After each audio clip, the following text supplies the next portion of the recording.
Muqayyimda men sizni juda ham hurmat qilaman. Yoshligimizda, o'quvchilik davrimizda faqat sizga havas qilganmiz. Uzun sochlaringizga, chiroyli liboslaringizga havas qilsangiz, orzu qilsangiz, niyatlaringizga erishasiz. Men sizdek ustoz bo'ldim. Siz xalq ta'limi a'losi olganingizda havas qildim. Alloh shogirdlaringizga ham buyursin deb, mana o'zimizdan xalq ta'limi a'losi unvoniga erishdik.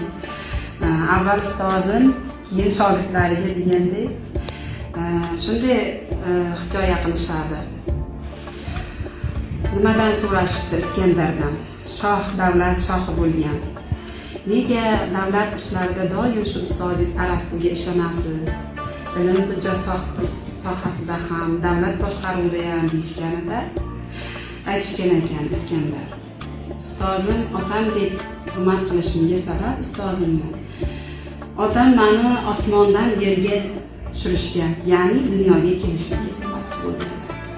Lekin Arastu ustozim esa meni yerdan osmonga ko'tarishimga, ya'ni mana shu davlatni podshohi bo'lishimga sababchi bo'lgan deyishgan ekan. Hatto bu gapni mulozimlar ham, o'sha saroy ahli ham eshitib, bu gaplarga tasannolar bildirishgan ekan. Men sizni kirib kelayotgan ustozlar bayrami bilan chin qalbimdan tabriklayman. Bizni ustoz shogirdligimiz hech qachon sog' bo'ling.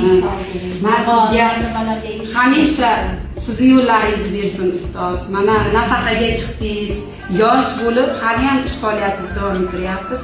Havas qildik, biz ham sizdek yosh bo'lib, chiroyli bo'lib, yosh avlodga birgalikda ta'lim berishda yonimizda turishingizni tilak qilaman.